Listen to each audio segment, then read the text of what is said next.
오늘 우리가 자격 없는 우리에게 구원이 임한 요소가 무엇인가? 우리에게 어떻게 하나님의 구원이 우리에게 임하게 되었는가? 로마서 11장을 좀 집약해서 크게 세 가지로 말씀을 드리려고 합니다. 여러분, 자격 없는 우리가 구원을 얻을 수 있는 방법은 세 가지인데, 첫 번째는 무엇이냐면 하나님의 긍휼입니다. 하나님의 긍휼하심 때문에 우리가 구원을 얻었고, 그리고 두 번째는 하나님의 택하심 때문입니다. 하나님의 택하심 때문이다. 그리고 마지막으로 세 번째로 우리가 구원을 얻을 수 있는 것은 하나님의 능력이라는 거예요. 이 세 가지를 우리가 살펴볼 텐데, 구원을 얻을 수 있는 요소, 우리에게서는 찾아볼 수 없고, 이 세 가지, 첫 번째는 하나님의 긍휼 때문이고, 두 번째는 하나님의 택하심 때문이고, 그리고 마지막은 하나님의 능력이라고 할 수 있어요. 그러니까 우리가 구원을 얻을 수 있는 가장 중요한 이유가 뭐냐면, 여러분 11장 1절을 보세요. 1절을 보면, 그러므로 내가 말하노니 하나님이 자기 백성을 버리셨느냐 그럴 수 없느니라 그랬어요. 하나님이 자기 백성을 버리셨다? 그럴 수 없느니라 라고 우리에게 얘기를 하는 것입니다. 그것은 결국 하나님이 우리를 어떻게 여기신다? 긍휼히 여기셨다라는 거예요. 버려도 되는데, 오늘 저와 여러분들 주님께 버림받아도 우리는 입이 10개라도 할 말이 없는 존재예요. 그럼에도 불구하고 하나님이 자기 백성을 버리셨느냐? 그럴 수 없느니라. 그 말은 하나님이 우리를 어떻게 여기신다? 긍휼히 여기셨다라는 거죠. 여러분, 그래서 이 하나님이 우리를 긍휼히 여기셨기 때문이라는 거예요. 그래서 만일 하나님이 우리를 긍휼히 여기지 않았더라면 오늘 저와 여러분들 이 자리에서 단 한 사람도 구원을 얻을 수 없다라는 것입니다. 그리고 5절을 보십시오. 5절 같이 읽겠습니다. 그런즉 이와 같이 지금도 은혜로 택하심을 따라 남은 자가 있느니라. 아멘. 이 5절이 우리에게 얘기하고 있는 것이 무엇이냐면, 구원은 긍휼뿐만 아니라 하나님의 무엇으로? 택하심으로. 하나님의 택하심으로 우리가 얻게 된다라는 거예요. 택하심에 대해서 우리가 좀 생각해 보면 로마서 9장을 한번 보십시오. 오늘 본문을 좀 두시고 9장으로 가세요. 9장 13절을 보겠습니다. 12절 13절을 볼까요? 로마서 9장 12절에서 13절 같이 읽겠습니다. 리브가에게 이르시되 큰 자가 어린 자를 섬기리라 하셨나니 기록된 바 내가 야곱은 사랑하고 에서는 미워하였다 하심과 같으니라. 아멘. 여러분, 여기서 주님이 뭐라고 말씀하시냐면, 나는 야곱은 뭐 했고 사랑했고 에서는 뭐 했다? 미워했다라는 거예요. 하나님이 야곱은 사랑했고 에서를 미워했다라고 이렇게 말씀하실 때에 이 말씀을 언제 하셨냐면, 이들의 행위를 보고 주님이 이 말씀을 하신 게 아니에요. 야곱은 사랑받을 만한 짓을 했고 에서는 미움받을 짓을 해서 하나님이 이렇게 말씀하시는 것이 아니라, 아직 이들이 태어나기도 전에 리브가의 태중에 있을 때, 리브가의 뱃속에 있을 때 주님이 이런 얘기를 하셨다라는 거예요. 여러분, 이 말씀은 어떤 의미냐면, 하나님은 왜 이 사람은 사랑하시고 이 사람은 미워하시냐? 하나님은 불공평하시는 분이다라는 것을 우리에게 보여주려고 이 말씀을 하고 있는 것이 아니라, 여러분, 구원은 하나님의 택하심으로 이루어진다라는 것을 강조하는 말씀이에요. 내가 에서를 택했고 내가 에서를 미워했고 야곱을 사랑했다. 누구 마음이라는 거예요? 하나님 마음이요, 하나님의 택하심이라는 거예요. 그래서 구원을 얻은 것, 여러분, 지금 이 땅의 75억의 인구 중에서 오늘 저와 여러분들이 구원을 얻은 것, 우리의 어떠함 때문입니까? 그렇지 않다라는 거예요. 여러분, 그것은 전적인 하나님의 택하심이요, 하나님의 긍휼하심인 줄 믿습니다. 그래서 앞서 하나님의 긍휼함이 아니었다면 우리는 아무도 구원을 받을 수 없었던 것처럼, 하나님의 택하심이 아니면 오늘 저와 여러분들은 아무도 구원을 받지 못한다라는 거예요. 여러분, 하나님이 이 많은 사람들 가운데 저와 여러분들을 택하여 주신 것이 은혜인 줄 믿습니다. 나 같은 게 뭐라고 하나님이 나를 택하여 주셨다라는 것은요, 이건 엄청난 우리에게 은혜라는 거죠. 그리고 세 번째는 뭐라 그랬어요? 구원은 하나님의 능력, 전적인 하나님의 능력이에요, 구원이라는 것은. 그래서 여러분, 본문 17절을 보십시오. 11장 17절 18절 같이 읽겠습니다. 또한 가지 얼마가 꺾이었는데 돌 감람나무인 내가 그들 중에 젖붙임이 되어 참 감람나무 뿌리의 진액을 함께 받는 자가 되었은즉 그 가지들을 향하여 자랑하지 말라. 자랑할지라도 내가 뿌리를 보존한 것이 아니요 뿌리가 너를 보존하는 것이니라. 아멘. 결국 돌 감람나무가 여러분 젖붙임이 된 것은, 참 감람나무가 된 것은요, 이거는 하나님의 능력입니다. 왜 그렇게 얘기해요? 그래서 이렇게 얘기하잖아요. 가지들을 향하여서 뭐라고 해요? 너 가지들 향해서 뭐 하지 말아라. 자랑하지 말라는 거예요. 가지가 뿌리를 보존하는 것이 아니라 뿌리가 가지를 보존하는 것이다. 다시 말하면 우리가 구원을 받은 것, 우리가 돌감람나무에서 참감람나무로 접붙임을 받은 것은 이것은 하나님의 전적인 능력이다. 너희의 노력이 아니라 하나님의 능력이다 라고 이렇게 얘기를 하는 겁니다. 그래서 여러분, 이 구원을 베풀 수 있는 능력은 오직 하나님께 있다라는 거예요. 여러분, 요나서 2장을 한번 찾아보세요. 요나서 2장. 요나서 2장에 보면 요나가 하나님의 말씀에 불순종을 하고 나서 그가 결국 여러분 어디로 들어갑니까? 그렇죠. 물고기 뱃속으로, 큰 고기 뱃속으로 들어가죠. 그 고기 뱃속에서 하나님 앞에 눈물로 회개하고 기도하면서 뭐라고 말하냐면 9절을 보세요. 요나서 2장 9절. 요나서 2장 9절 같이 읽겠습니다. 나는 감사하는 목소리로 주께 제사를 드리며 나의 소원을 주께 갚겠나이다. 구원은 여호와께 속하였나이다. 아멘. 이 요나가 분명히 얘기합니다. 우리를 구원하실 수 있는 분은 누구밖에 없다? 하나님밖에 없다라는 거예요. 오직 구원은 하나님께 속하였습니다 라고 그렇게 고백을 하고 있는 것입니다. 그러니까 여러분, 결국 이 세 가지, 우리가 구원을 받을 수 있는 요소는 결국 첫 번째는 하나님의 무엇 때문이다? 긍휼 때문이다. 두 번째는 하나님의 택하심 때문이다. 그리고 세 번째는 하나님의 능력 때문이다 라고 말하는, 여러분, 이 세 가지가 우리에게 얘기하는 것은 결국 구원이라는 것은요, 절대로 인간에게 의존하지 않는다라는 거예요. 우리의 어떠함은 1%도 구원에 들어있지 않습니다. 이것은 전적인 하나님의 긍휼이고 하나님의 택하심이고 하나님의 능력이라는 거예요. 이 모든 것은 하나님으로부터 말미암는다라는 것을 우리에게 말씀을 하는 거죠. 이것이 지금 로마서 11장이 우리에게 집약하여 설명해 주고 있는 겁니다.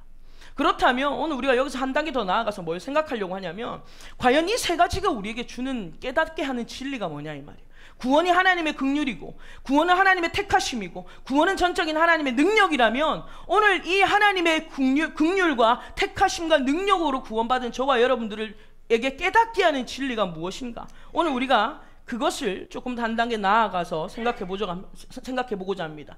먼저 여러분, 첫 번째로 구원은 하나님의 긍휼 때문이라고 했는데, 우리가 이 구원이라는 것을 하나님의 긍휼로 말미암아 구원을 얻었다라고 했어요. 그러면 이것이 우리에게 무엇을 말씀하고 있냐면, 우리가 하나님의 긍휼로 구원을 받았다라는 것은 이 세상의 모든 것은 하나님의 지배 아래에 있다라는 거예요. 이 세상의 모든 것은 하나님의 어디 아래에 있다? 지배 아래에 있다라는 거예요. 하나님의 긍휼로 구원을 받았다라는 것은 결국 우리에게 뭘 말하려고 하냐면, 이 세상에 있는 모든 것은 하나님의 지배 아래에 있다라는 거예요. 왜냐하면 하나님이 긍휼히 여기지 아니하면 구원을 얻을 육체는 아무도 없어요. 그리고 로마서 9장을 한번 보십시오. 여러분, 로마서로 돌아가셔서 로마서 9장 15절에서 18절의 말씀을 보겠습니다. 로마서 9장 15절에서 18절의 말씀 같이 읽겠습니다. 모세에게 이르시되 내가 긍휼히 여길 자를 긍휼히 여기고 불쌍히 여길 자를 불쌍히 여기리라 하셨으니, 그런즉 원하는 자로 말미암음도 아니요 다른 박질하는 자로 말미암음도 아니요 오직 긍휼히 여기시는 하나님으로 말미암음이니라. 성경이 바로에게 이르시되 내가 이 일을 위하여 너를 세웠으니 곧 너로 말미암아 내 능력을 보이고 내 이름이 온 땅에 전파되게 하려 함이라 하셨으니, 그런즉 하나님께서 하고자 하시는 자를 긍휼히 여기시고 하고자 하시는 자를 완악하게 하시느니라. 아멘.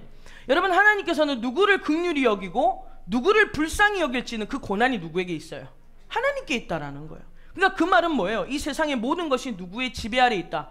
하나님의 지배 아래 있다는 거예요. 왜냐하면 모든 권한을 하나님이 쥐고 계시기 때문이라는 거예요. 하나님이 쥐고 계시는 거예요. 그래서 누구를 긍휼히 여길지 아니면 누구를 완악하게 여길지, 여러분, 이것은 누구만 하실 수 있는 거예요? 하나님이 하실 수 있다라는 것을 우리에게 말씀하고 있는 겁니다. 여러분, 그렇다고 해서 하나님께서 우리가 방금 읽었던 17절에 보면 성경이 바로에게 이르되 내가 이 일을 위하여 너를 세웠으니 너로 말미암아 내 능력을 보이고 내 이름이 온 땅에 전파되게 하려 함이라 하셨으니, 18절 그런즉 하나님께서 하고자 하시는 자를 어떻게 여기고 긍휼히 여기고 하고자 하시는 자를 완악하게 하셨다 그랬어요. 여러분, 사실 바로는 하나님께 긍휼히 여김을 받는 자였어요? 완악하게 여김을 받는 자였어요? 완악함의 대상이었잖아요. 여러분, 이 말은 주님이 처음부터 작정해서 바로를 그냥 완악하게 태어나게 했냐, 그런 의미는 아니라는 거예요. 하나님이 완악하게 했다라고 해서, 하나님이 원하시는 자를, 하고자 하는 자를 완악하게 했다라고 해서 주님이 태어날 때부터 이 바로를 완악하게 만들었냐, 그런 의미가 아니라, 여기서 주님이 말씀하고자 하시는 것은 뭐냐면 하나님께서 그의 완악함을 허락하셨다라는 의미예요. 바로가 완악한 마음을 품었을 때 하나님께서 그것을 허용하셨고 허락하셨다라는 의미라는 것입니다. 여러분, 비록 이 바로는 완악했기 때문에 하나님의 백성들을 괴롭혔죠. 이스라엘 백성들이 출애굽하는 과정에서 바로가 얼마나 많이 이스라엘 백성들을 괴롭혔는지 몰라요. 그런데 그 모든 것이 하나님의 허락하심 안에 있었다라는 거예요. 여러분, 마귀가 우리를 건드릴 수 있지만, 근데 여러분, 이 모든 것이 누구 아래 있어요? 하나님의 허락하심 안에 있는 거예요. 우리가 잘 아는 욥의 이야기가 바로 그렇지 않습니까? 욥이 사단에 의해서 공격을 당할 때, 여러분, 그 모든 것이 누구의 허락하에 있어요?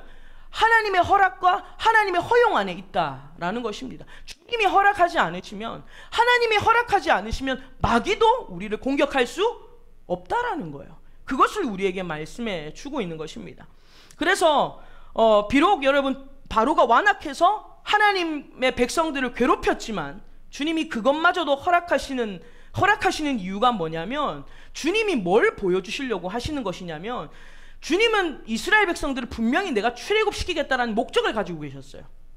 하나님의 계획은 뭐냐면 내가 이들을 출애굽시키겠다, 분명한 목적을 가지고 계셨는데, 주님께서 이 일을 반대하면서 가로막는 세력들이 있었죠. 이 바로와 그 다음에 이 애굽에 있는 백성들이 이스라엘 민족들을 방해를 합니다. 그런데 그때 주님께서 그들이 악을 행하는 것을 허용합니다. 주님께서 내버려둬요. 이유가 뭐냐면 그걸 통해서 이스라엘 백성들을 괴롭게 하고 마음을 어렵게 하고 그들을 힘들게 하려고 하는 것이 아니라, 이런 방해 공작이 있을지라도, 이러한 우리를 어렵게 하는 요소들이, 장애물이 있을지라도 하나님의 위대한 목적은 이루어진다.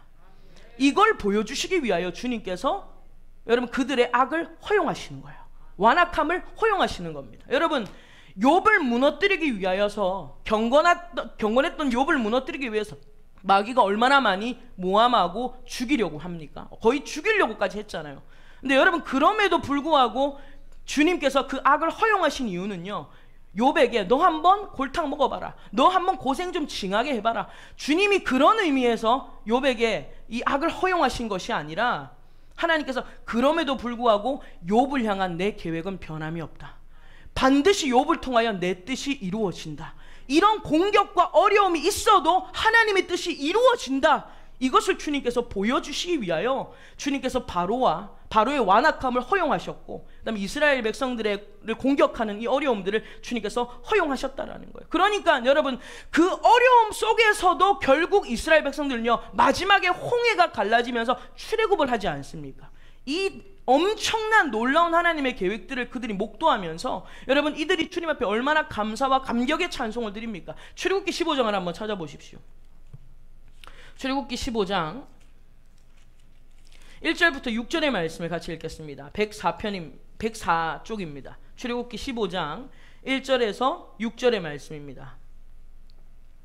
출애굽기 15장 1절에서 6절의 말씀 같이 읽겠습니다. 이때에 모세와 이스라엘 자손이 이 노래로 여호와께 노래하니 일렀으되, 내가 여호와를 찬송하리니 그는 높고 영화로우시며 맑아 그 탄 자를 바다에 던지셨음이로다. 여호와는 나의 힘이요 노래시며 나의 구원이시로다. 그는 나의 하나님이시니 내가 그를 찬송할 것이요 내 아버지의 하나님이시니 내가 그를 높이리로다. 여호와는 용사시니 여호와는 그의 이름이시로다.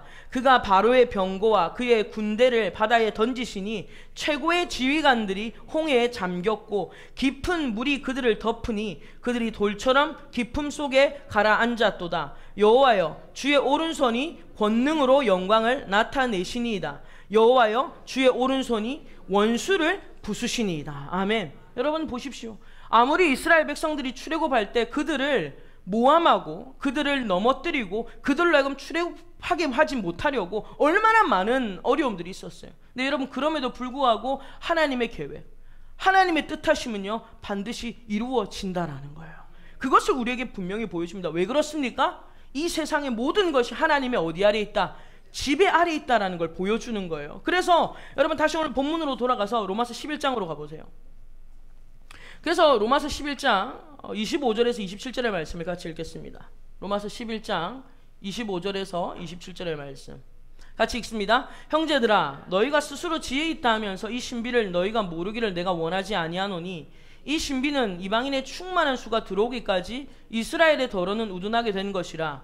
그리하여 온 이스라엘이 구원을 받으리라. 기록된 바 구원자가 시온에서 오사 야곱에게서 경건하지 않은 것을 돌이키시겠고 내가 그들의 죄를 없이 할 때에 그들에게 이루어질 내 언약이 이것이라 함과 같으니라. 아멘. 여러분, 이 말씀은 결국 어떤 의미냐면 비록 유대인들이 먼저 하나님의 긍휼로 구원을 받았습니다.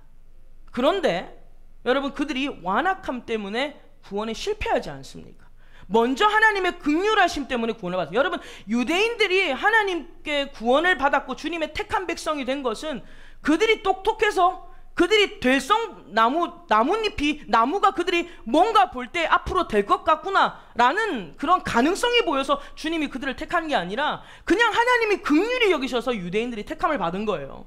그런데 그 유대인들이 하나님의 긍휼로 택함을 받았다는 사실을 완전히 망각한 채 자기들의 어떠함 때문이라고 착각하기 시작하면서 그들은 완악함 때문에 구원에 실패하게 됩니다. 그런데 유대인들이 구원에 실패했음에도 불구하고 하나님의 구원의 계획은 실패하지 않아요.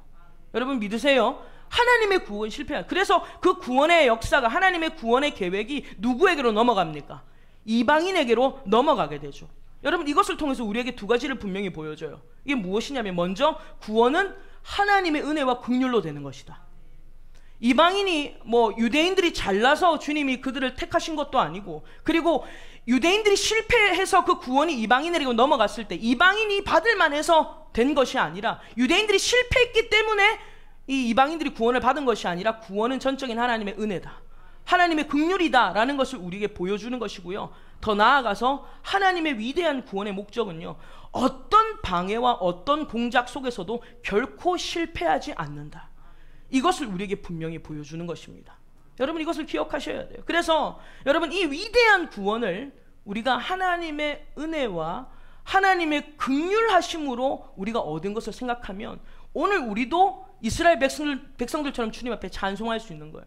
여러분, 찬송가 310장에 보면 그런 찬송가가 있죠. 아, 하나님의 은혜로 이 쓸데없는, 반주 좀 한번 해주실래요? 우리가 찬송을 한번 불러봤으면 좋겠는데, 찬송가 310장 가사를 좀 생각하면서 여러분 불렀으면 좋겠어요. 우리 안에 이스라엘 백성들의 그 구원의 감격과 깊은 은혜를 우리가 좀 한번 묵상하면서, 아, 하나님의 은혜로 이 쓸데없는 자 왜 구속하여 주는지 난 알 수 없도다. 우리 1절 가사로 한번 불러보겠습니다.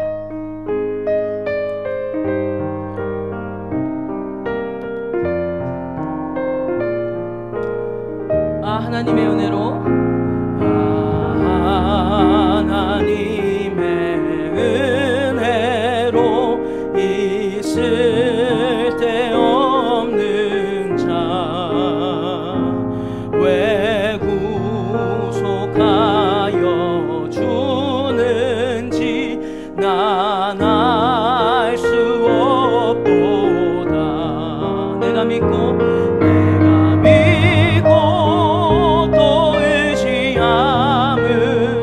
내 모든 형편 아시는 주님, 늘 보호해 주실 것을 나는 확실히 아네. 할렐루야. 아, 하나님의 은혜로 이 쓸데없는 자를 왜 구속해 주는지 우리는 알 길이 없어요. 왜? 하나님의 긍휼하심 때문이라는 거예요. 하나님이 우리를 긍휼히 여기시겠다고 주님이 말씀하셨기 때문에 오늘 저와 여러분들이 그 감격 속에 구원을 얻은 겁니다.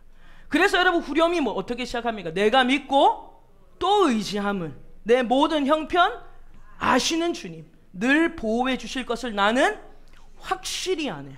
여러분, 정말 확실히 아세요? 이 찬양을 그냥 입으로만 고백하지 마시고 우리의 삶의 믿음의 고백으로 드려야 돼요. 내 모든 형편 주님이 아시는데 그 주님이 우리를 늘 보호하실 것이다, 나는 확실히 아네. 여러분 이렇게 고백할 수 있는 이유가 뭡니까? 내가 하나님의 긍휼과 은혜로 구원을 얻었기 때문에 이 세상의 모든 것은 하나님이 지배하에 있는 거예요. 여러분 믿으십니까? 이 세상의 어떤 것도, 여러분 지금 뭐 아무리 어떤 대통령이 아니면 어떤 지도자가, 어떤 사람이 위대하고 대단하다고 해도 이 땅에 있는 모든 것들은 하나님의 지배 아래에 있어요. 그렇기 때문에 그 하나님이 나를 긍휼히 여기셔서 구원받았다는 것을 믿는 사람은 내 모든 형편을 아시는 주님께서 나를 끝까지 보호하실 것이다.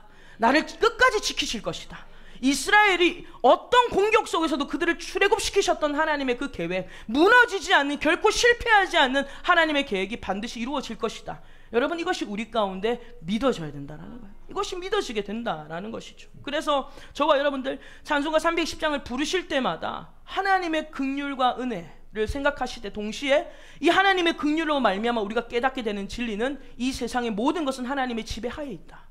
그래서 그 하나님을 믿을 때, 그 하나님을 의지할 때에 오늘 저와 여러분의 인생 가운데 주님이 늘 보호하시는 은혜가 있을 줄 믿습니다. 여러분 이것이 구원을 받게 된 첫 번째 이유라는 거예요. 두 번째로 여러분 우리가 구원을 받은 것이 무엇 때문입니까? 하나님의 택하심 때문이라는 거예요. 하나님이 택하셨기 때문이에요. 하나님이, 다른 사람이 아니라 내가 구원해 달라고 소리친 게 아니라 하나님이 택하셨다라는 거예요. 그래서 여러분 우리가 이 두 번째 진리를 통해서 깨닫는 것이 뭐냐면 하나님의 택하심 때문에 구원을 얻은 저와 여러분들은 하나님께서 하나님의 우리를 향한 분명한 계획이 있다. 하나님은 우리를 향한 뭘 가지고 계신다? 분명한 계획이 있다. 오늘 저와 여러분들은요, 분명히 오늘 이 사실을 기억하셔야 돼요. 하나님은 저와 여러분들을 향한 분명한 계획을 갖고 계십니다. 여러분 하나님께서 제자들을 택하셨잖아요. 제자들을 택하신 이유가 뭐예요? 결국 주님은 어떤 원대한 꿈을 꾸고 계셨냐면 사람들이 볼 때는 이 12명이 아무것도 아니잖아요. 찌질이거든요. 그런데 주님께서 이 12명을 택하신 이유가 뭘까요? 결국 이들을 통하여 예루살렘과 온 유대와 사마리아와 땅끝까지 이르러 주님의 복음을 증거하는 자들로 삼으시려고 주님이 그 원대한 꿈을 가지시고 주님께서 이들을 택하셨다라는 거예요. 여러분 마찬가지입니다. 오늘 하나님은 우리가 스스로 구원할 길이 없어서 하나님의 긍휼로 우리에게 구원을 베풀어 주셨는데, 근데 여러분 주님이 우리를 택하실 때 주님이 언제 택하실지, 그 다음에 어디서 택하실지, 그리고 우리의 누구를 택하실지 알아요? 몰라요? 모르죠. 주님이 나를 언제 택했는지, 그 다음에 나를 언제 택할지 우리는 모를 뿐만 아니라 이 세상에 있는 모든 사람들도 마찬가지입니다. 하나님이 언제 누구에게 어떤 방법으로 그들을 택하실지는 아무도 알 수 없어요. 왜냐하면 때와 시기는 하나님의 권한입니다. 때와 시기는 오직 하나님의 권한이에요. 그래서 성경에 보면 하나님께서 어떤 일을 하실 때요, 어떤 일을 행하실 때 그 시기에 대해서는 우리에게 구체적으로 말씀을 하지 않으세요. 우리가 성경에 보면 그러한 모습들이 굉장히 많이 보입니다. 특히 여러분 예수님이 오실 때 한번 보세요. 갈라디아서 4장을 한번 찾아보세요. 갈라디아서 4장. 갈라디아서 4장에 보면 4절 5절을 같이 읽겠습니다. 여러분 예수님이 언제 오셨는지를 한번 보세요. 306페이지 신약 성경 갈라디아서 4장 4절에서 5절의 말씀 같이 읽겠습니다. 때가 참에 하나님이 그 아들을 보내사 여자에게서 나게 하시고 율법 아래에 나게 하신 것은 율법 아래에 있는 자들을 속량하시고 우리로 아들의 명분을 얻게 하려 하심이라. 아멘. 여러분 예수님이 이 땅에 오신 이유에 대해서는 기록을 하고 있잖아요. 근데 예수님이 언제 오셨는가 했더니 제일 앞에 뭐로 시작합니까? 때가 참에 이렇게 시작을 해요. 때가 참에. 예수님이 언제 오셨냐면 때가 차서 오셨다는 거예요. 그러니까 이 때라는 것은 우리의 때가 아니라 하나님이 정하신 때입니다. 우리의 시간표가 아니라 하나님의 시간표라는 거예요. 여러분 예수님은 언제 오신다고요? 때가 차면 오십니다. 앞으로도 주님의 재림은 언제 오신다고요? 때가 참에 오신다. 그럼 이 때는 어떤 때냐면 우리가 공을 들여서 얻을 수 있는 때가 아니라 이 때는 하나님께서 정하신 때인 거예요. 여러분 주님께서 우리에게 어떻게 일하실지 우리는 아무도 알 수 없다라는 것을 분명히 성경이 얘기하고 있죠. 그리고 한 군데 더 찾아보세요. 사도행전 1장을 찾아보세요. 사도행전 1장 4절 5절을 보겠습니다. 신약 성경 187페이지 사도행전 1장 4절 5절 같이 읽겠습니다. 사도와 함께 모이사 그들에게 분부하여 이르시되 예루살렘을 떠나지 말고 내게서 들은 바 아버지께서 약속한 것을 기다리라. 요한은 물로 세례를 베풀었으나 너희는 몇 날이 못되어 성령으로 세례를 받으리라 하셨느니라. 아멘. 여러분, 주님께서 예수님께서 때가 차면 이 땅에 오셔서 예수님께서 이 땅에서 공생의 사역을 다 마치시고 나서 주님이 십자가에서 죽으시고 부활하셨어요. 그리고 예수님이 부활하시고 승천하시면서 제자들에게 뭘 얘기했냐면 너희는 어디를 떠나지 마라. 예루살렘을 떠나지 말고 내가 너에게 누굴 보내주겠다. 성령을 보내주겠다. 주님이 약속을 하시는데 언제 보내주겠다고 약속을 했어요? 약속을 안 하고 있어요. 그러니까 여러분, 제자들이 궁금해서 묻잖아요. 주님 언제입니까? 6절에 주님 언제예요? 언제 주님께서 역사하실 거예요? 주님이 언제 회복시켜 주실 거예요? 주님이 언제 일해 주실 거예요? 그때 주님이 8절 9절 주님께서 7절에 이렇게 말씀하십니다. 7절 같이 읽겠습니다. 이르시되 때와 시기는 아버지께서 자기의 권한에 두셨으니 너희가 알 바 아니요. 때와 시기는 너희의 권한이 아니다. 주님께서 이렇게 말씀을 하시는 것입니다. 그러면 주님께서 이렇게 약속을 하시고 나서 성령이 오셨는데 우리는 사도행전 2장에 성령이 오신 걸 분명히 알죠. 그런데 주님이 사도행전 2장에 오셨지만 언제 오셨는지 몰라요. 그런데 예수님이 오신 때를 설명하는 단어가 하나 있어요. 2장 1절을 보십시오. 2장 1절 2절 같이 읽겠습니다. 오순절 날이 이미 이름에 그들이 다 같이 한 곳에 모였더니 호련히 하늘로부터 급하고 강한 바람 같은 소리가 있어 그들이 앉은 온 집에 가득하며. 여러분, 성령이 언제 오셨냐면 호련히 오셨어요. 호련히. 이 호련이라는 것은 영어로 suddenly라고 하는데 이것이 뭐냐면 갑자기 이런 뜻이에요. 갑자기. 여러분, 성령은 어떻게 오신다고요? 갑자기 오세요. 내가 오늘 갈게 예고하고 오시거나 내가 이제 갈 거다 우리에게 뭐 전화를 하고 오시거나 우리에게 무슨 예약을 잡고 오시거나 그러지 않으시고 성령은 항상 어떻게 오신다? 호련히 갑자기 오신다 라는 것을 우리에게 말씀을 하고 있습니다. 그런데 여러분, 우리는 되게 성격이 다들 성급하잖아요. 조급하잖아요.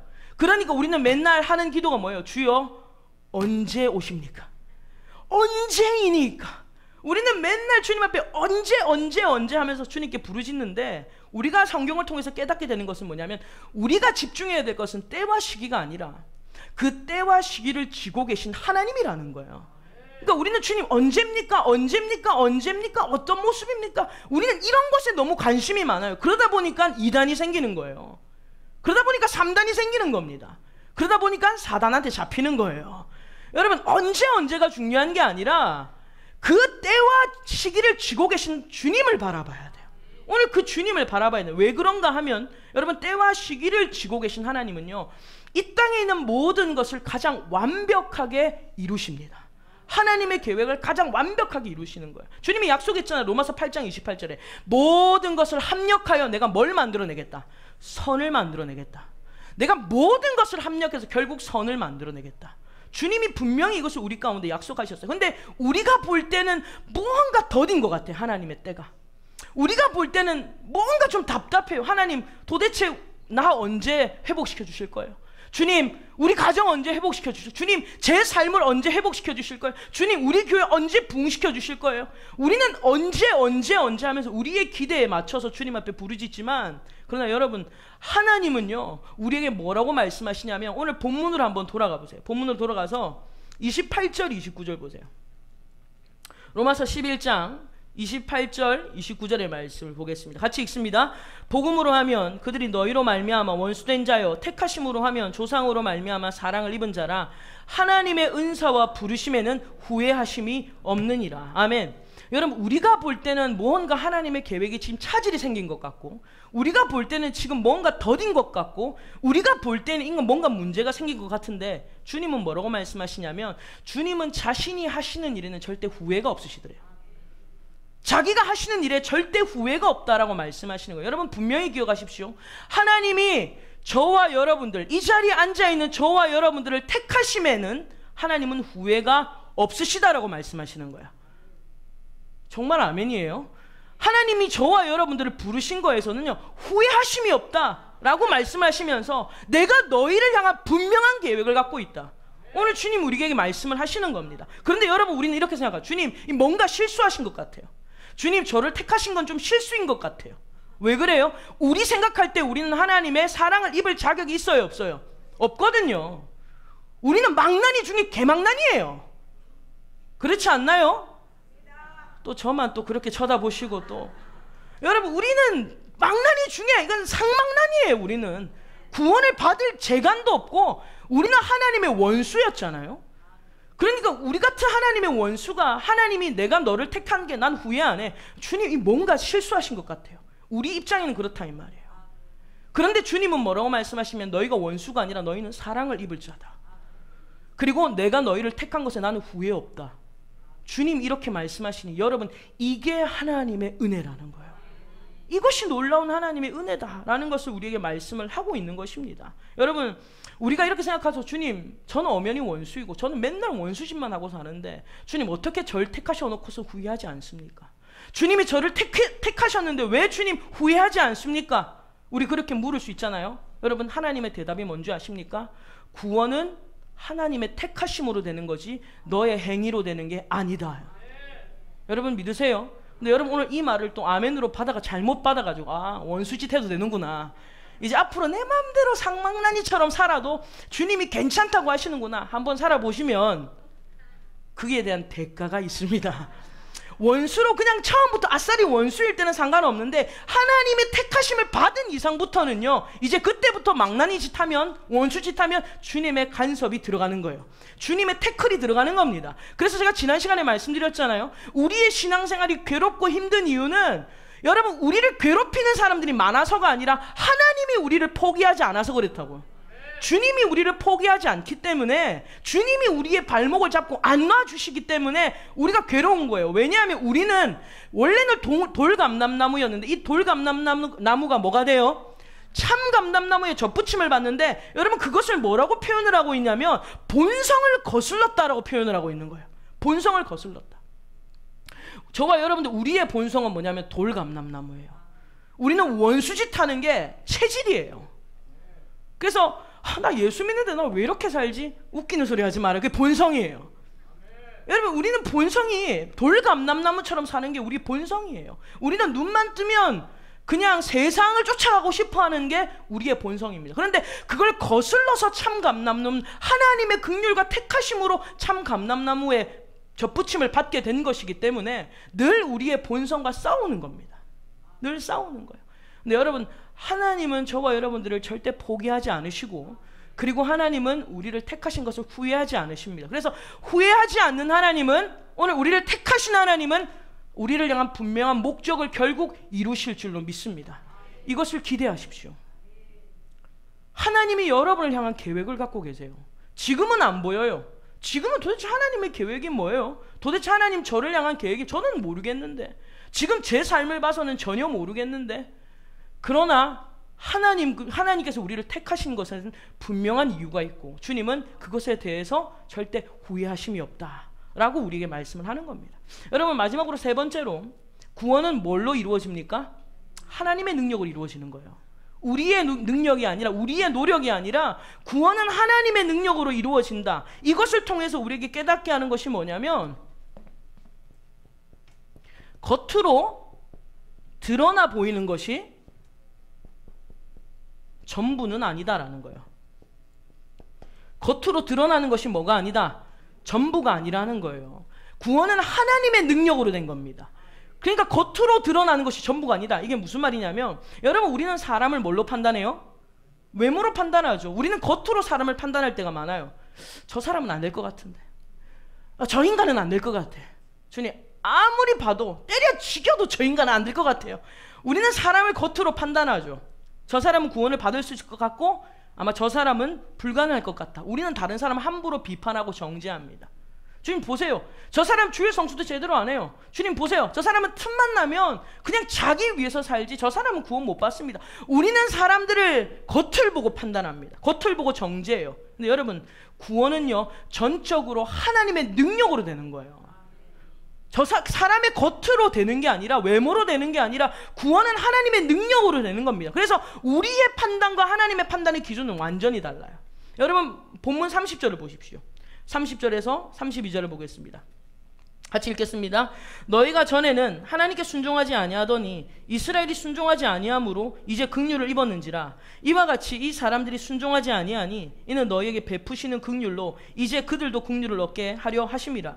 하나님이 모든 사람을 순종하지 아니하는 가운데 두심은 모든 사람에게 긍휼을 베풀려 하심이로다. 아멘. 여러분, 과거의 이방인들은 하나님 앞에 순종했던 자예요, 순종하지 않았던 자예요? 과거의 이방인들은 하나님께 순종하지 않았던 자들이었거든요. 왜냐하면 그들은 돌 감람나무라고 했잖아요. 돌 감람나무였던 그들이 그리스도인이 될 수 있었던 것, 참 감람나무가 될 수 있었던 것은요, 이거는 오직 하나님의 능력입니다. 사람의 노력이 아니에요. 이방인들이 잘 보였기 때문에, 이방인들이 노력했기 때문이 아니라 이건 하나님의 능력으로 접붙임을 받았기 때문에 구원을 얻게 된다라는 거예요. 그럼 거꾸로 지금은 이방인들이 구원을 받았고 유대인들이 지금은 구원에 실패했잖아요. 그러니까 우리 생각에는 유대인들 회복 안 될 것 같아. 지금 저렇게 지네들이 잘났다고 빠락빠락 우기는데 쟤네들이 구원받을 수 있을까? 우리는 안 될 것처럼 보여요. 저 사람 회복 안 될 것 같아. 저 사람은 불가능할 것 같아. 이 사람은 절대 안 변할 것 같아. 여러분, 그런 사람들도 결국 돌아오게 됩니다. 왜 그래요? 눈에 보이는 게 전부가 아니라는 거예요. 저 사람은 될 것 같은데 안 될 수도 있고요. 저 사람은 안 될 것 같은데도 될 수가 있는 거예요. 하나님의 능력은 우리 눈으로 판단할 수 있는 게 아니다 이 말이에요.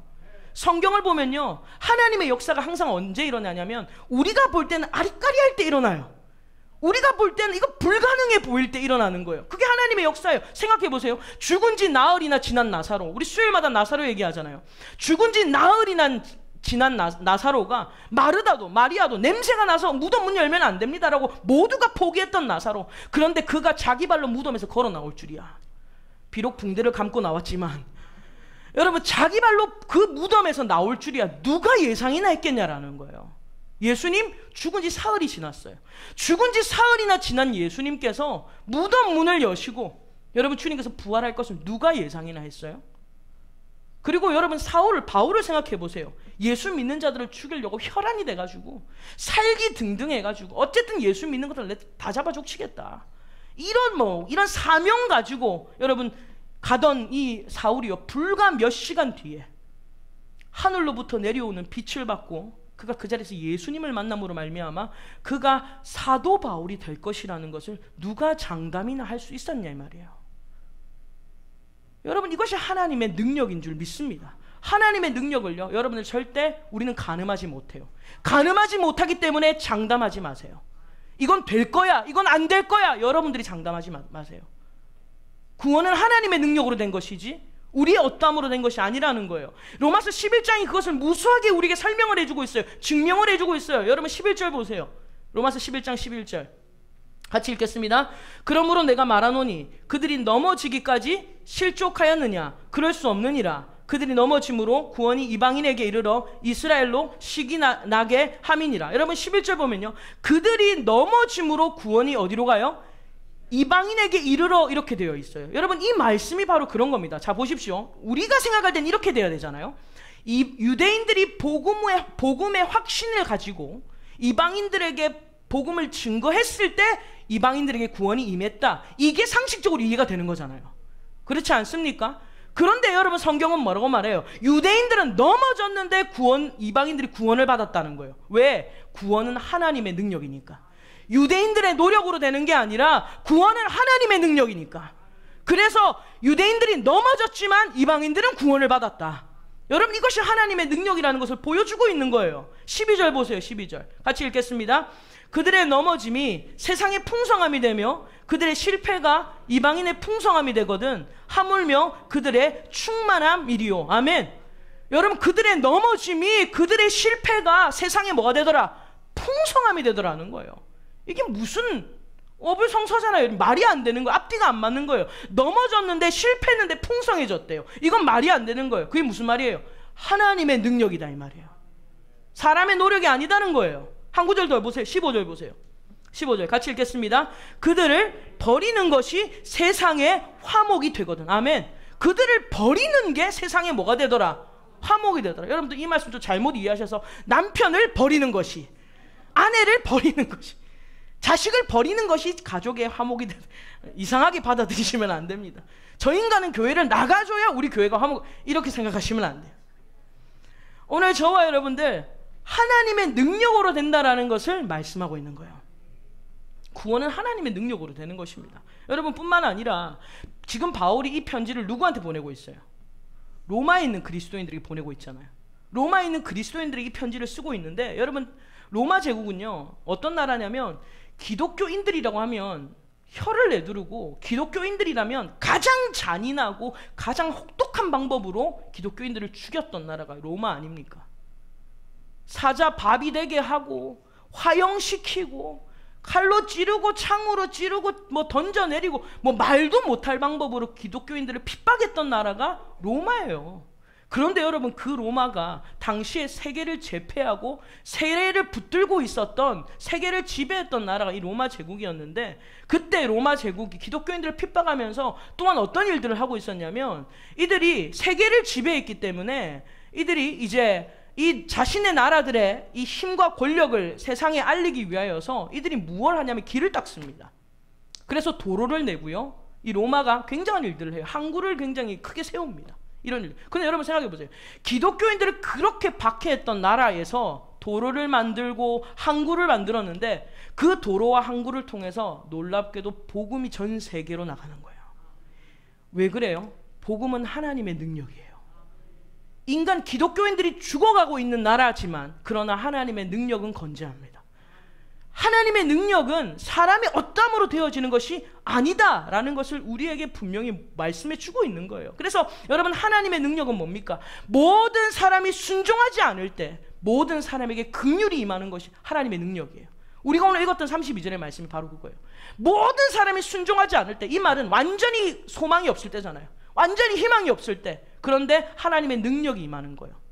그게 뭐예요? 모든 사람에게 긍휼이 임하더라는 거예요. 여러분 마찬가지예요. 하나님의 능력은 오늘 모든 사람들이 저와 여러분들 향해서 네 인생은 글러먹었어, 너는 이제 안 돼, 네 인생은 이제 끝이야. 여러분, 세상이 저와 여러분들 향하여 그렇게 정죄할 때에, 심지어 나조차도 나를 보면 소망이 없을 때, 여러분 이럴 때 있죠. 나조차도 내 인생에 소망이 없고 답이 없을 때가 있어요. 여러분, 그때 하나님은 호련히 갑자기 역사하십니다. 이게 하나님의 능력이에요.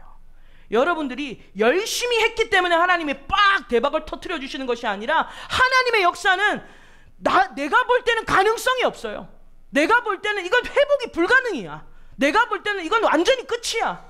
그때 하나님은요 호련히 갑자기 역사하시는 거야. 이것을 기억하셔야 됩니다.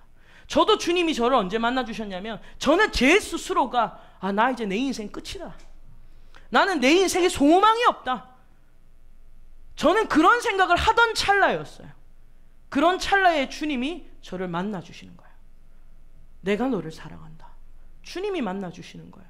여러분, 하나님의 역사는, 하나님의 능력은 우리의 기대와 우리의 어떤 이해타산과 다르다라는 거예요. 우리의 기준과 다르다라는 것을 우리에게 말씀하고 있는 겁니다. 우리가 마지막으로 사도행전 12장에 같이 찾아서 읽겠습니다. 여러분, 하나님의 역사가 완전히 끝났을 때, 우리의 인간의 생각으로는 완전히 끝났을 때 시작한다는 것을 보여주는 가장 좋은 단서가 되는 말씀이에요. 사도행전 12장을 보십시오. 우리 1절부터 6절 보겠습니다. 사도행전 12장 1절에서 6절. 207페이지 신약성경 같이 읽겠습니다. 그때에 헤롯 왕이 손을 들어 교회 중에서 몇 사람을 해하려 하여 요한의 형제 야고보를 칼로 죽이니, 유대인들이 이 일을 기뻐하는 것을 보고 베드로도 잡으려 할세, 때는 무교절 기간이라 잡음에 옥에 가두어 군인 내식인 내 패에 지키고 6월절 후에 백성 앞에 끌어내고자 하더라. 이에 베드로는 옥에 갇혔고 교회는 그를 위하여 간절히 하나님께 기도하더라.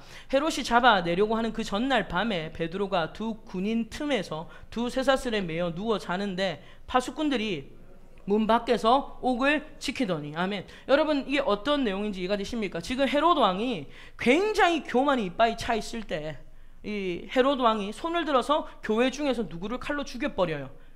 야고보를 칼로 죽여버려요. 야고보가 이유도 없이 그냥 순교를 당합니다. 죽게 돼요. 그래서 유대인들이 너무 좋아하니까 그 기세를 타서 누구까지 잡아넣습니까? 베드로까지 지금 잡아서 옥에 가두어서 군인을 4씩을 4패를 해가지고 그 옥문을 지키게 해요. 그리고 당시가 이제 무교절 기간이고 이제 6월절이 지나고 나면 이 베드로를 죽여야 되겠다라고 계획을 잡고 있었어요. 그러니까 지금 베드로의 입장에서는 지금 이제 뭐 할 것만 남았어요? 이제 죽을 일만 남은 거예요. 왜? 눈앞에 누가 죽었어요? 야고보가 죽는 거를 봤기 때문에 베드로를 잡아 놓는 이유는 뭐예요? 이제 베드로도 곧 죽는다는 거예요. 그때 교회가 뭘 하고 있었냐면 기도를 하고 있죠. 그런데 여러분, 교회가 기도를 하고 있었지만 그 기도에 대해서 아직 아무런 응답이 없는 거예요. 여러분, 우리도 그래요. 하나님 앞에 어떤 문제를 가지고 이렇게 씨름하며 기도할 때에 내가 생각하는 때에 기도 응답이 되어지지 않으면 이건 뭔가 잘못됐다라고 우리는 생각될 때가 많아요. 근데 여러분, 역시나 보십시오. 지금 베드로가 옥에 갇혔을 때 교회들이 막 기도해요. 베드로 목사님을 꺼내달라고 하나님 기도했을 거 아니에요. 하나님 살려달라고 막 기도했을 거예요. 그런데 아무리 시간이 지나도 응답이 와요, 안 와요? 오지 않는 겁니다. 그런데 여러분, 7절을 보십시오. 같이 읽겠습니다. 호련히 주의 사자가 나타나매 옥중에 광채가 빛나며 또 베드로의 옆구리를 쳐 깨워 이르되 급히 일어나라 하니 쇠사슬이 그 손에서 벗어지더라. 아멘. 여러분, 주의 사자가 언제 와요? 호련히 왔어요. 갑자기 온 거예요. 생각지도 않은데. 여러분, 6월절 전날에 올 거라고 생각했어요? 못했죠. 호련히 성령님이 임한 겁니다. 갑자기 성령님이 임한 거예요. 그때 주의 사자가 찾아와서 베드로의 옆구리를 툭툭 치는 거예요. 일어나라는 거예요. 그 다음부터 보십시오. 8절 같이 읽습니다. 천사가 이르되 띠를 띠고 신을 신으라 하거늘 베드로가 그대로 하니 천사가 또 이르되 겉옷을 입고 따라오라 한대. 여러분, 지금 베드로에게 신 신어라, 허리에 띠를 띠어라, 따라와라 그러는 거예요. 그래서 따라와라 그래서 계속 따라갑니다. 근데 따라가면서도 베드로는 정신이 없는 거예요. 지금 내가 뭘 하고 있나? 내가 지금 이제 내일이면 뭐 할 날만 받아놓고 있는데, 죽을 날만 받아놓고 있는데 갑자기 천사가 와서 옆구리를 찌르니 옷을 입고 띠를 띠고 따라오라는 거예요. 이런 생각지도 않은 무언가에 정말 홀린 것처럼 죽줄줄 따라가는 거예요. 따라가서 어디 앞에까지 가냐면 마가 요한 집에 앞에까지 서게 되는 거예요. 여러분, 거기서 사람들이 뭐라고 있었냐면, 이 마가 다락방이잖아요. 거기서 사람들이 뭐라고 있었어요? 기도하고 있잖아요. 가서 문을 두드려요. 이보시오, 이보시오. 근데 여러분, 그때 한 소녀가 나와요. 근데 밖을 이렇게 빼꼼히 봤더니 누구예요? 엄마야! 베드로가 앞에 있는 겁니다. 지금 베드로가 어디 있어야 되는데? 감옥에 있어야 되는데 그 감옥에서 철컹철컹하고 있는 베드로가 지금 여러분 교회 문 앞에 마가다락방 앞에 서 있는 거예요. 얼마나 놀랐는지. 이 소녀가 달려들고 베드로를 들어오라고는 안 하고 문 닫고 다시 들어가는. 그래서 사람들에게 제가 베드로 봤어요. 베드로가 밖에 와 있어요. 그랬더니 사람들이 뭐라고 그러냐면 네가 미쳤네 그래요. 여러분, 기도하면 뭐하냐 이 말이에요. 지금 안에서 뭐하고 있었어요? 주여 베드로를 살려? 그죠, 주시옵소서. 막 주님 베드로를 옥에서 꺼내요. 그렇게 기도하고 있는데 베드로가 왔다 그러는데 이년이 미친년이 그 소녀를 보고 뭐 미쳤냐고 막 그러는 거예요. 그래서 이 소녀가 막 답답하니까 내 말을 좀 믿으라고, 한번 가서 보라고, 네 눈으로 가서 보라는 거예요. 아니나 다를까 갔더니 문을 열었는데 누가 서 있습니까? 베드로가 서 있는 거예요. 완전히 끝난 거 아니에요. 이제 죽었다라고 생각하는데, 여러분, 이걸 뭘 말하냐면 우리가 노력해서 베드로가 나온 게 아니라 하나님의 역사는요, 하나님의 때에 호련히 갑자기 일하신다 이 말이에요. 그러니까 우리는 주님 앞에 주님 이렇게 해주세요, 저렇게 해주세요, 이때 이걸 해주시고 저때 저걸 해주시고가 우리의 기도 제목이 되면 안 되고, 하나님이 역사해주세요. 그리고 하나님이 역사하실 때 믿음 주세요. 이렇게 기도해야 돼요. 근데 우리는 맨날 어떻게 기도해요? 주님 사원문을 열어, 저 인간을 바꿔, 주시옵소서, 주시옵소서. 근데 가만히 생각해 보면요, 그게 어떤 기도인 줄 아세요? 주시옵소서는요, 한마디로 말하면 주님 요거 받고 이제 안 올게요 이 말이에요. 왜냐하면 나 이제 받을 거 받았잖아. 사원문 열어주셨으니까 이제 더 이상 빠이빠이 이렇게 되는 거예요. 여러분, 그런 기도는요, 주님 더 이상 주님과 나랑 만날 일이 없게 해주십시오 이거예요. 내가 더 이상 하나님 찾지 않게 해주십시오, 이런 기도라고요. 그거는 그런 기도가 우리의 기도 제목이 되면 안 되고, 주님 하나님이 역사해 주십시오. 언제든지 좋습니다. 하나님의 때가 차면 하나님이 호련히 갑자기 역사해 주시고, 그리고 하나님 그 역사를 이 종이 믿게 하여 주시옵소서. 여러분, 이런 기도해야 돼요. 주님 앞에 더 나아올 수 있도록 기도를 해야 되지, 주님 요것만 해결해 주십시오, 그 말은 뭐라고요? 요 뒤에는 다시 오지 않겠습니다. 이제 볼 일 다 끝났습니다. 이런 기도라는 거예요. 그래서 저와 여러분들 기도하실 때 잘 생각하고 기도하셔야 되는 거예요. 아무리 주님 베드로 사도를 열어주십시오, 악에서 꺼내주십시오, 옥에서 꺼내, 근데 베드로가 왔는데 미쳤니 어쩌니 저쩌니 뭐 그러고 있는 거 아니에요? 우리의 신앙이 그렇다라는 거예요. 여러분, 하나님의 일은 하나님이 하십니다. 하나님의 때에 하시고 우리가 생각하지 못했던 때에 이루실지라도 그것을 끝까지 믿는 자, 여러분 그것을 끝까지 붙들고 나아가는 자를 통하여 하나님의 역사를 보게 될 줄로 믿습니다. 하나님이 역사하실 때 그때 그 자리에 있는 자가 복인 줄 믿습니다. 그러면 기도 안 해도 되겠네, 그런 의미가 아니라 하나님이 역사하실 때를 보기 위하여 우리는 그 자리에 계속 있어야 되는 거예요. 믿으십니까? 여러분, 주님께서 500문도에게 얘기하셨잖아요. 내가 성령 보내주겠다. 그런데 380명은 도대체 언제 성령이 오냐 이 말이에요. 언제 성령이 올 건데 380명은 왔는지 안 왔는지도 몰라요. 왔다리 갔다리 하다가 마침 주님 성령이 오실 때, 호련히 오셨을 때 거기 몇 명이 있었어요? 120명. 그 인생은 수지 맞은 인생이에요. 오늘 저와 여러분들도 매주마다 교회 나오는 거 이 무슨 의미가 있냐? 가끔씩 빠져주고 가끔씩 안아주고, 주님 다 이해하시지. 물론 이해하시죠. 근데 하나님의 호련히 갑자기 역사하실 때 우리가 그 자리에 있는 자가 되는 것, 여러분 이것이 하나님의 가장 큰 은혜인 줄로 믿습니다. 제가 지난주 수요일에 우스갯소리로 그런 얘기를 했어요. 지난주 수요일에 비가 왔거든요. 주님이 언제 오시냐면 비 오는 날 수요일에 온다고. 왜냐하면 그때 출석률이 제일 저조해요. 어쩌면 주님이 설날 주일 오예배 때 오실 수도 있겠어요. 여러분, 우리가 생각할 때 이것쯤이야, 이때쯤이야 안 가도 되지 않을까, 이때쯤이야 열심 내지 않아도 되지 않을까, 이것쯤이야 주님이 이해하시지 않을까. 물론 여러분 우리의 형편과 상황을 주님이 아십니다만, 그래도 여러분 눈으로 보이는 것, 겉으로 드러나는 것이 전부가 아니라는 거예요. 하나님의 역사는, 하나님의 능력은 호련히 갑자기 여러분 일어난다라는 거예요. 여러분 생각해 보세요. 여러분 이 자리에 있는 것, 여러분들이 주님께 우리가 구원받은 것, 이거 여러분들이 예상했어요? 예상 못했죠. 저와 여러분들이 이 자리에 있는 것도요, 호련히 있게 된 거예요. 갑자기 하나님이 개입하신 거예요, 우리 인생에. 여러분 믿으세요? 그래서 저는 제자 훈련하면서도 낙심하지 않습니다. 사람들이 뭐 변화되든 안 되든 낙심하지 않아요. 왜? 훈련은 훈련이고, 훈련을 하다 보면 하나님이 때가 차면 하나님의 때에 하나님이 뒤집으시는 거예요. 하나님이 역사하실 것을 믿기 때문에. 그래서 여러분 훈련 받을 때도 마찬가지고 신앙생활 할 때도 마찬가지예요. 힘들고 어렵다고 이게 되니 안 되니 여러분들이 눈에 보이는 것으로, 겉으로 드러나는 것으로 판단하고 정죄하지 마시고, 여러분 하나님의 능력으로 됩니다. 하나님이 호련히 갑자기 언제 남편을 뒤집어 놓을지, 아내를 뒤집어 놓을지, 자녀들을 뒤집어 놓을지, 교회를 뒤집어 놓을지 아무도 모르는 거예요. 며느리도 몰라요. 말씀을 정리하면서 오늘 저와 여러분들 구원은 세 가지로 이루어집니다.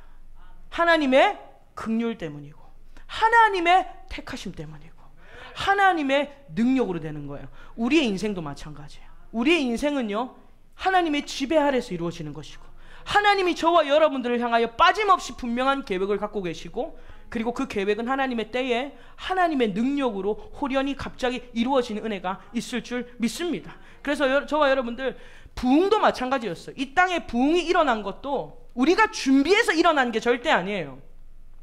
한 가지만 더 말씀드리고 마칠게요. 여러분 1907년에 이 땅에 부흥이 임했잖아요. 이 대한민국, 이 한국에 부흥이 임했어요. 그래서 2007년쯤에 어게인 1907 이래가지고 한국이 난리가 났었어요. 주여 이 100주년이 된 이 시점에 우리에게 부흥을 다시 주시오.